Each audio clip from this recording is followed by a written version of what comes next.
Makiria ma Kenya milioni 28 meguthii na mbere na kunyaririka ni wagi wa maai matheru riri thirikari ithiite na mbere na kugumirwo ni wagi wa kigina gia kugathika tabarira cia maai guothe bururi-ini.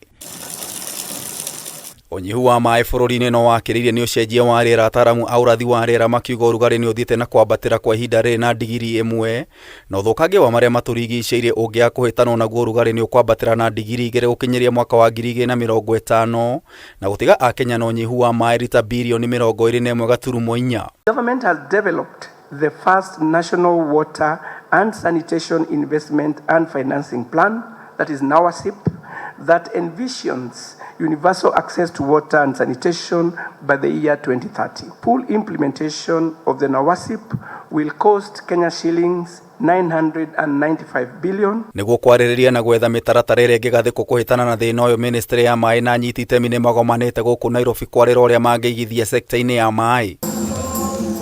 Akiaria kigomano-ini giki, minister wa maai Njeru oigite thirikari igite budget-ini ciringi mbirioni 80 cia tabarira cia maai, kira ni gicunji kinini makiria kuona thirikari irabatara ciringi trilioni 1 gukinyiria mwaka wa 2030. You realize that we want to do 100 dams by 2027, so that's an area of opportunity where we feel if we work together with our development partners, the private sector, we are going to achieve that. Guthinga mwanya wa wagi wa kigina giki, thirikari irongoreire kunyitanira na ikundi kiumbe mabũrũri ma nanja hamwe na anyiti itemi sekta-ini ya maai magitanya kuona ciringi mbirioni 313 cia kugacirithia tabarira cia maai. The government is keen to see that the current 72% of water coverage is increased, goes actually even to 100%. Tiga unyihu wa maai, minister Njeru oigite no gicunji kia 32 kia Kenya makoragwo na motungata ma gute giko gia kioro uria mekunyitanira na ikundi kugacirithia motungata maya.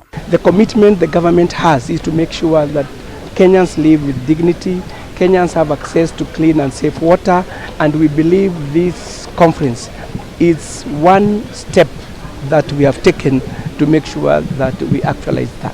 Ona bururi ugomeirwo ni unyihu wa maai, Njeru oigite bururi ni uteaga gicunji kia 45 kia maai ni wici na guthukangio kwa miberethi. I was talking to the Danish ambassador.